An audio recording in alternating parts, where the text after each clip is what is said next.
This is episode 111 of the Steady Trade podcast with your host, Tim Bohen. Without the internet, how could you know anything? Today, Tim is absolutely thrilled to be joined by Jim Rogers. Well, I'm not sure I know anything even with the internet, Tim. Right. I'm trying to learn every day. Jim was born in October 1942. He grew up in a small town in Alabama. He was the co-founder of the Quantum Fund and Soros Fund Management, and he talks a little bit about what it was like to work with George Soros. I basically did the research and he did the trading. Jim also explains why he retired at the age of 37 and what he sees as ultimate success. I wanted adventure. I went around the world on a motorcycle, as you know. I got in the Guinness Book of Records a couple of times. So I wanted to do what I wanted to be free to do. I didn't want to have to be nice to people I didn't want to be nice to. And best of all, Jim gives his advice on what the rest of us can do to find our own success. Well, everybody should do what they want. If they want to go to Princeton and read literature, by all means. But if they want to become a welder or a farmer and they love it, they're going to be much, much more successful than everybody else if they find what they love and they do it. So let's join the conversation between Tim and Jim as they discuss how a lot of people settle in life.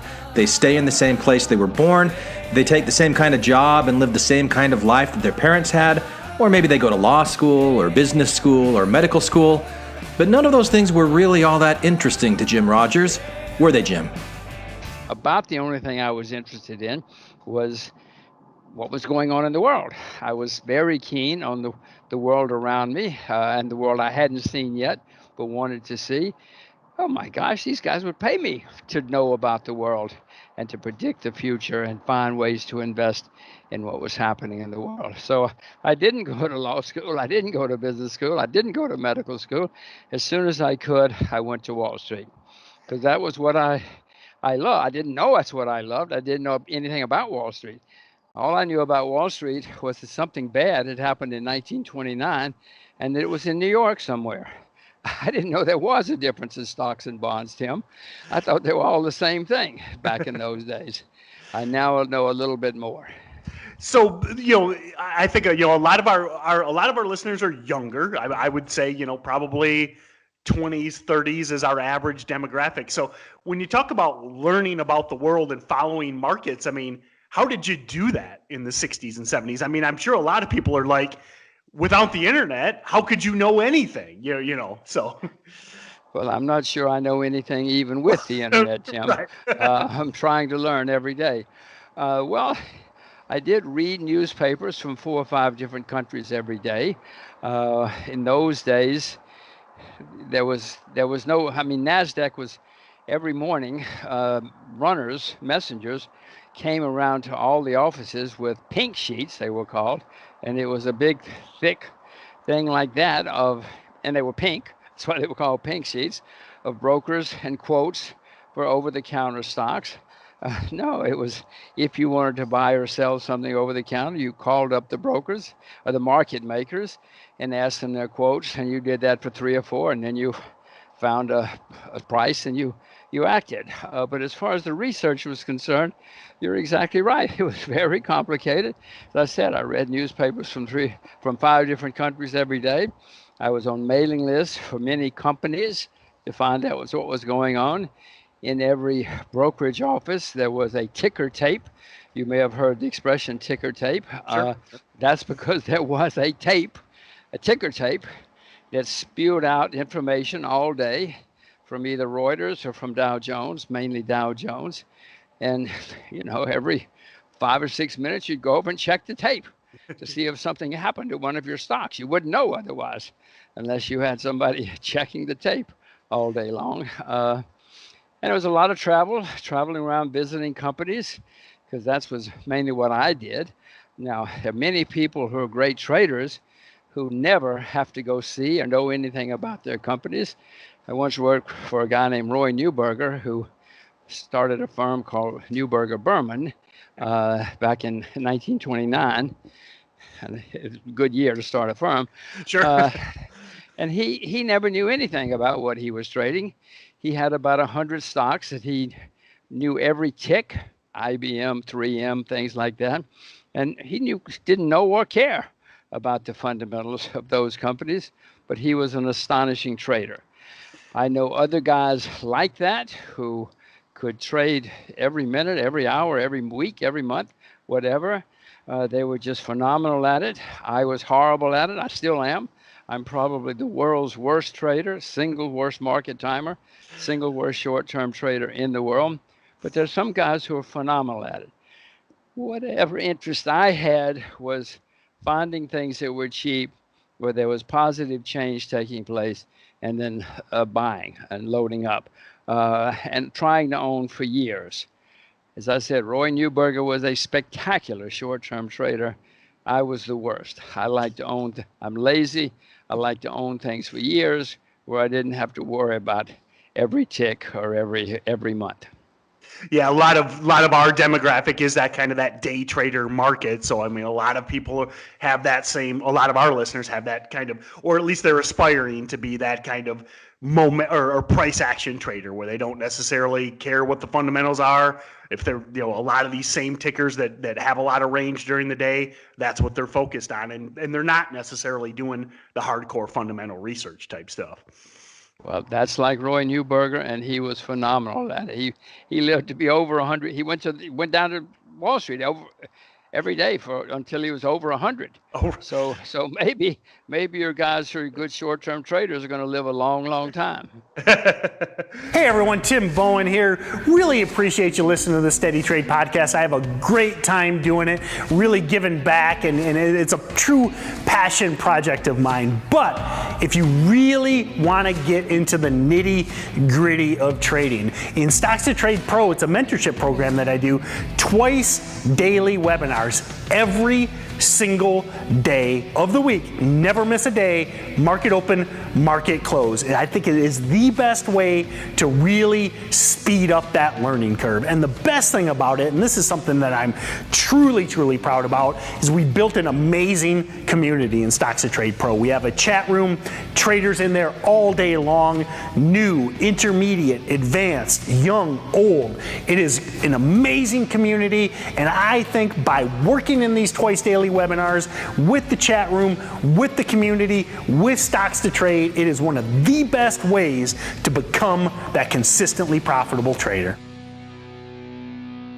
So now as you kind of started out clerking and started out on Wall Street, then where you found some success, obviously. Then I know you ended up. How'd you kind of meet George Soros, and then how did you end up founding the fund with him then?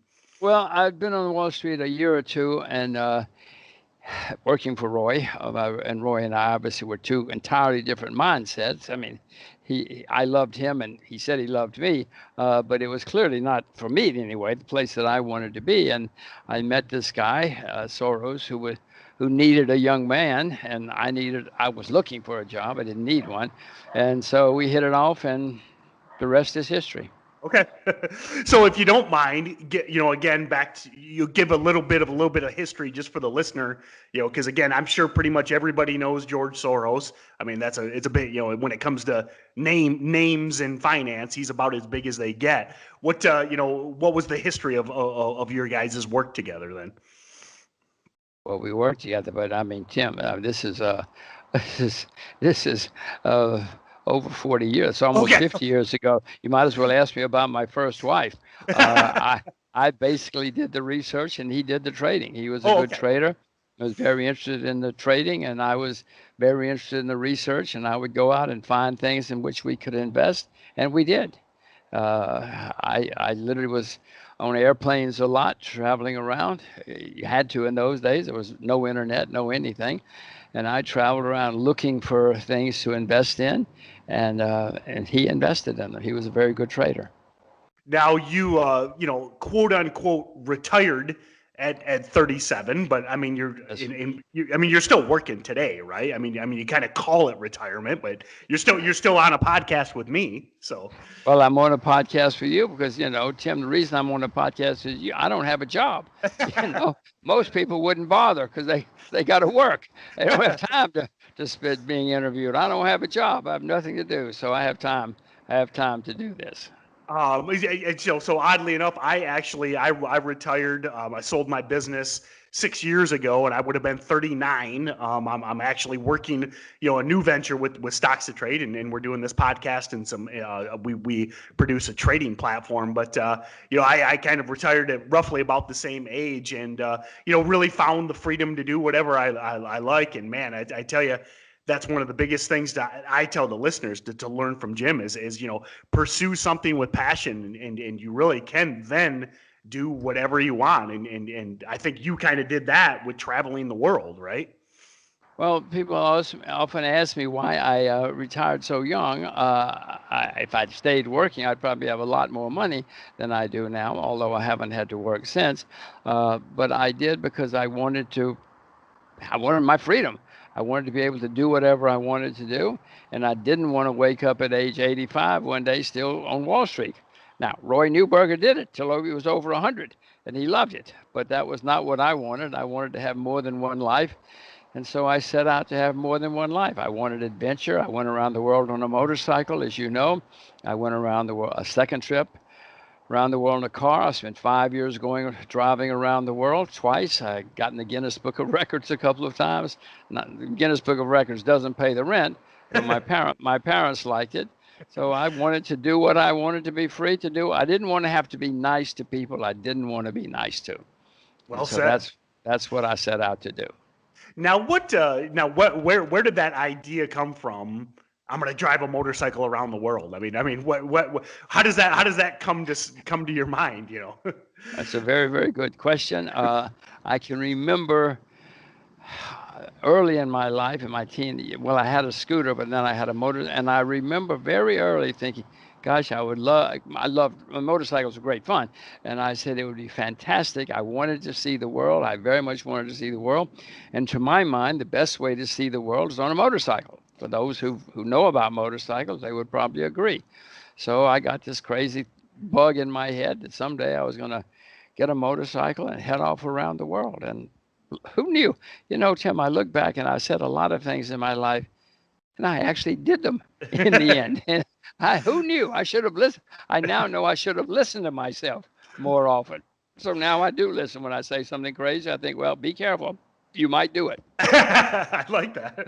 So I'm kind of an outdoorsman. I actually I hunt and fish a lot. I live in rural Michigan, actually a beautiful area. So one thing I was curious about as you're driving around the world, I mean, did you like camp on the roadside? Did you stay in hotels? I mean, how did you facilitate this trip? So Well, at times I had to, but no, I basically stayed in the best hotel in town whenever I could. Now, basically, sometimes the best hotel in town was a tent, was Sure. camping out, or was in a barnyard. I certainly stayed in barnyards and some pretty hopeless and rundown places, but when I could, I stayed in the best hotel in town. But as I say, often the best hotel in town, I mean, sometimes it didn't have indoor plumbing. Sure. So there are lots of different places out there.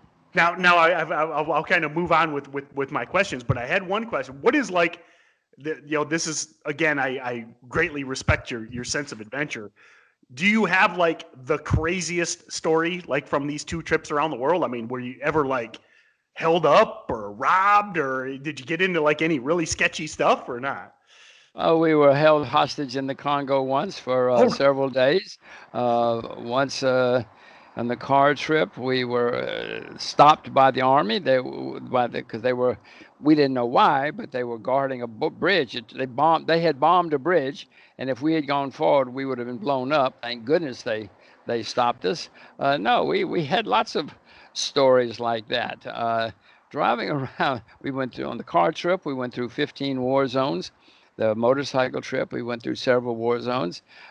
In the Congo, as I said, we were held hostage for several days. Driving around the world is not driving down to Detroit for the weekend. Sure, no doubt. Driving down to Detroit for the weekend might be more dangerous, but or more of an adventure these days anyway. So, a few years ago, and again, I've loved street smarts. So you made the choice to move to Singapore because of, you mentioned, and I've got your Wikipedia article and stuff too. You kind of mentioned that you saw that Asian culture is, as harder working, maybe not as quote unquote lazy as America and the Europeans. What made you move to Asia, specifically Singapore? And do you still kind of agree that is the hotbed of the future? Well, I first went to China in 1984. All my life I'd heard American propaganda that the Chinese were evil, vicious, bloodthirsty, dangerous people. I quickly found out they were not. They were ambitious, hardworking, cultured, educated people, disciplined people. And I came back and I was telling people in writing and broadcasting that everybody should teach their children and grandchildren Mandarin. Oh my God! And then I had one, a child. So we got a governess, Chinese governess in New York, and she spoke Mandarin, etc. But I realized if I was serious, I really had to take her to a city where she had to speak Mandarin.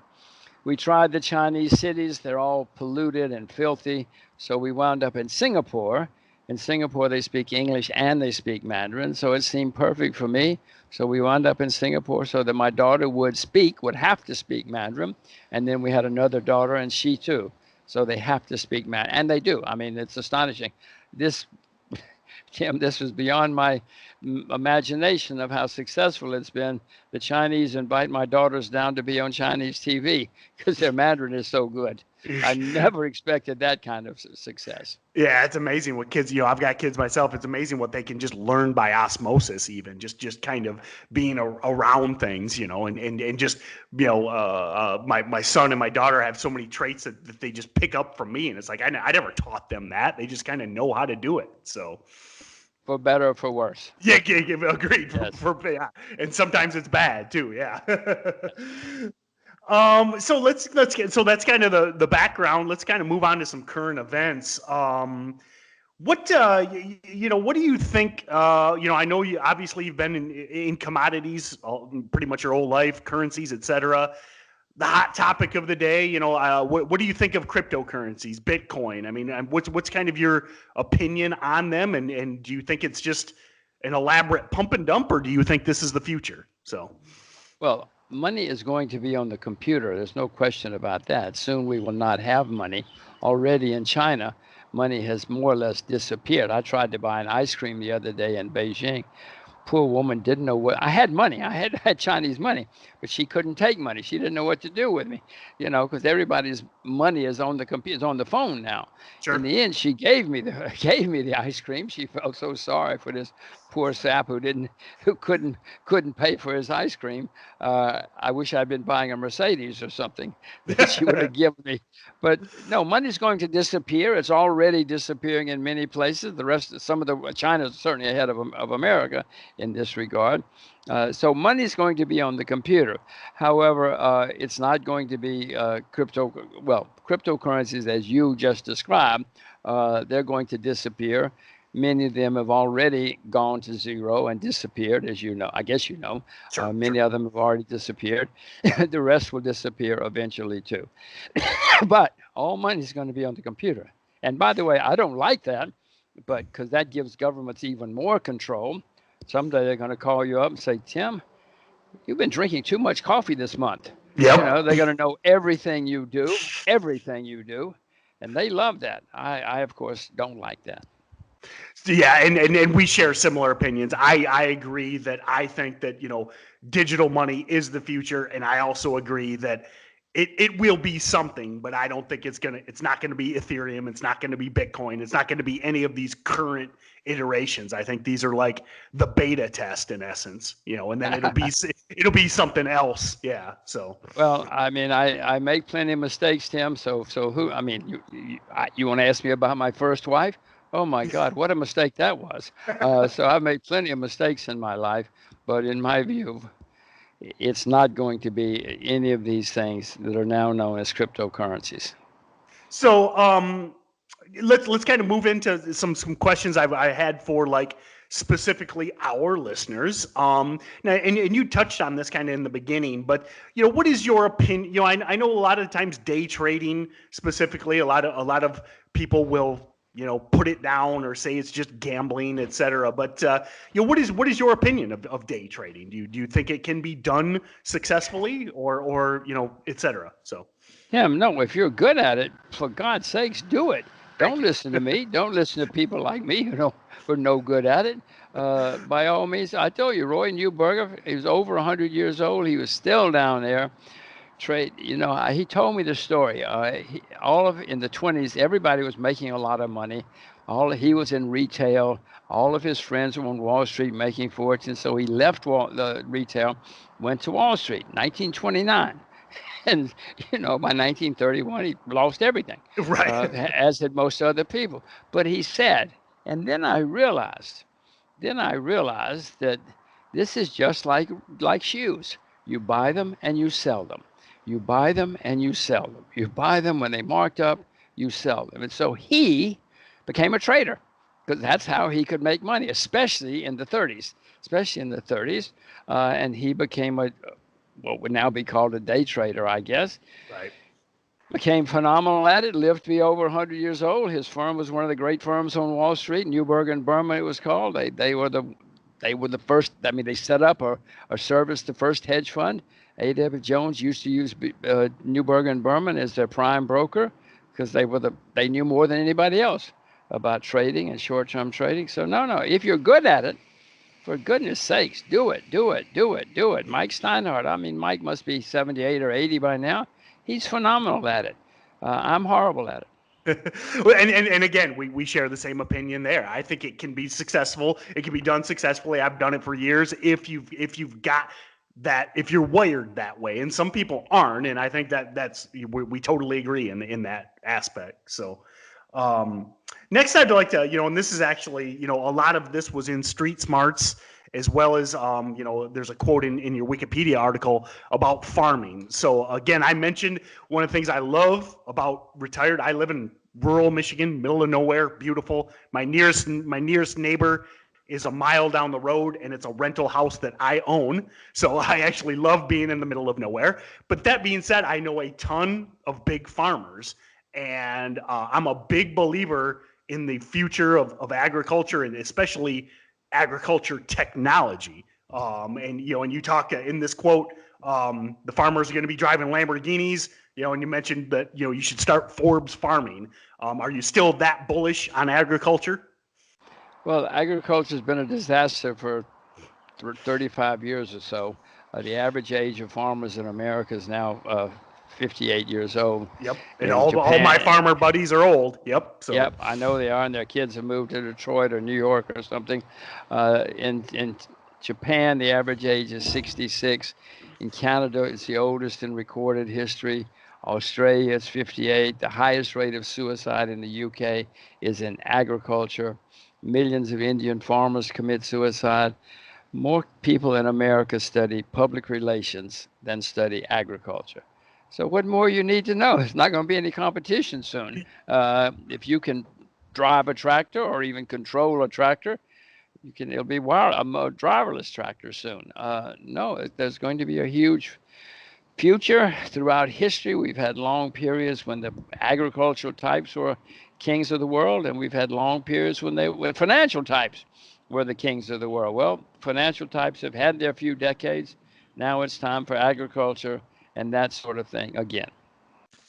So I, kind of wrap up a few things here. So I have a 17-year-old son, and you mentioned that there's more people studying public relations than agriculture. So I feel blessed. My son is actually pursuing vocational. He's actually taking a vocational early college program in welding as well as electrical lineman. So I'm actually giddy. It's kind of funny, when we're like visiting with friends and stuff, and they're like, oh, because he's obviously approaching college age, and they're like, what are you going to do? Their kids are talking about, again, going to some liberal arts college, and I'm like, oh no. And I'm like, sometimes a lot of people are like, oh, welding, but I tell them, I'm like, obviously you read the Wall Street Journal and financial papers. Everywhere you look, they can't get welders. These are $80,000, $100,000 a year jobs. So I kind of like your opinion, on my son's choice of career. So you better be nice to your son. You better be very nice to your son, that's for sure. Whether he goes to Princeton or becomes a welder, it doesn't matter as long as he has those skills. And then he will always have a big advantage over, especially the Princeton graduates, because he can start a real business and do real things if he wants to. And in the end, well, everybody should do what they want. If they want to go to Princeton and read literature, by all means. But if they want to become a welder or a farmer and they love it, they're going to be much, much more successful than everybody else if they find what they love and they do it. Yeah, and he go ahead and finish. Sorry. You just better be nice to him because he's going to be successful and rich. Yep, and that's what makes me excited and he loves it. I mean, he'll come home again. It's at the local college. You know, he has an early college program, so he goes there the second half of the day from high school. I mean, he comes home, brings me his welding plates. He's all excited, straight A. I mean, his English grades are but then he brings home straight A's from the welding program because he loves it. So.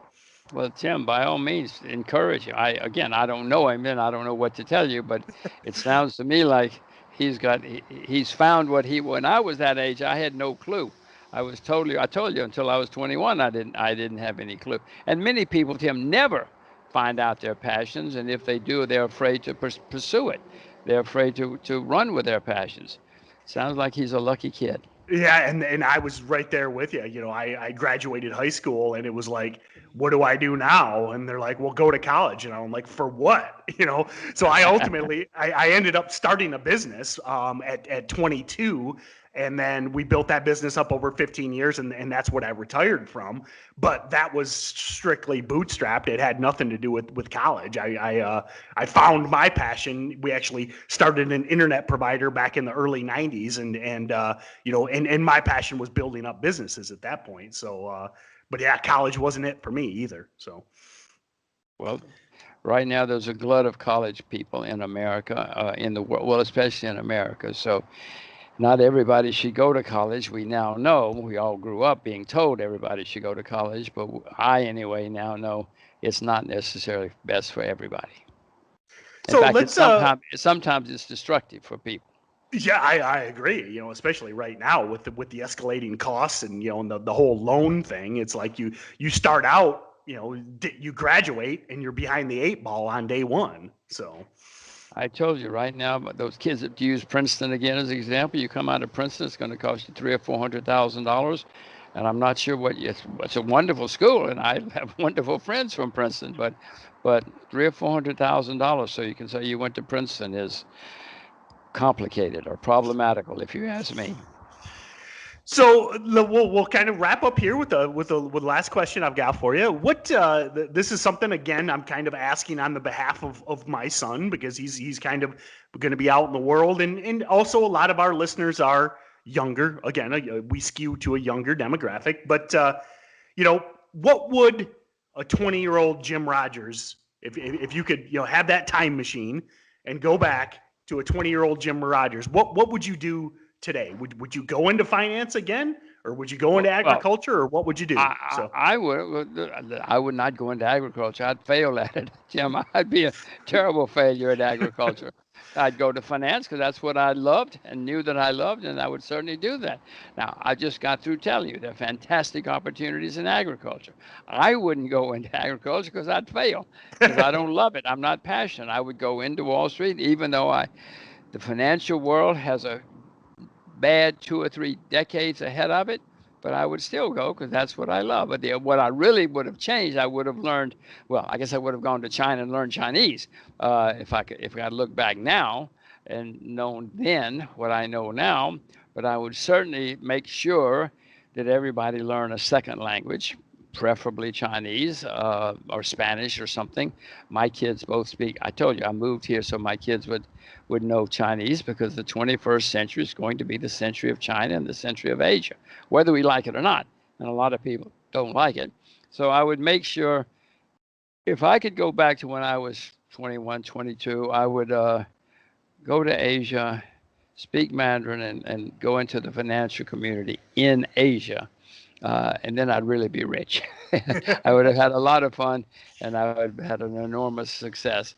And anybody 20 today, Well, first of all, my daughter, I have a 16-year-old, and I've told her that if she wants to go to college, she can, but she's got to go far away from home.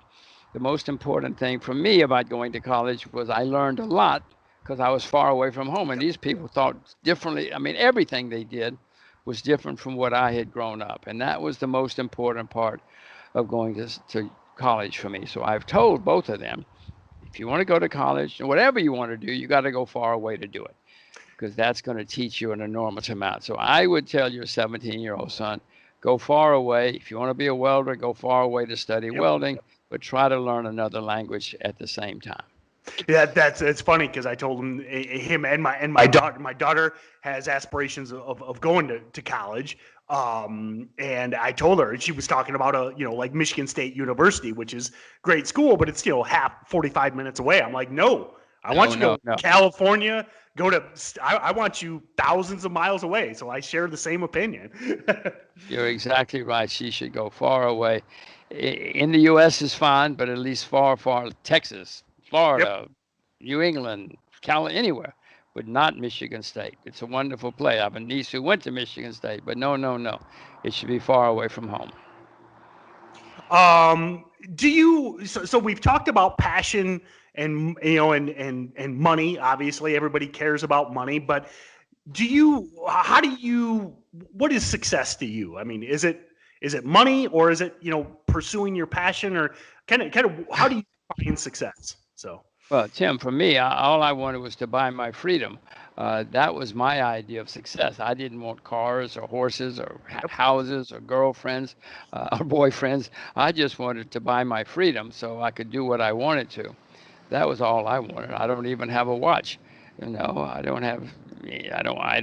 don't have 5 houses. I don't have 2 houses. So, no, for me, freedom so that I could do whatever I wanted to, and so that my kids can do whatever I wanted to was my idea of success. And I hope it doesn't sound like I'm sucking up to you, but again, 1,000% agree. I mean, I mentioned being an outdoorsman. My son is 17, and we went fishing last night together. When I was 17, I wanted nothing to do with my dad. And I think that by having that freedom of being able to retire at an early age, I mean, him and I are basically best friends because I don't have to always be grinding. So I to me, that freedom is the definition of success. Yeah, it's not an expensive watch or Lamborghini. So. Well, by all means, I hope you teach him to pursue his passions so that he can be successful and happy. And Tim, I know a lot of people who are very happy. By Wall Street standards, they're not successful, but they don't care. They're happy. What do they care? They have a very happy and good life.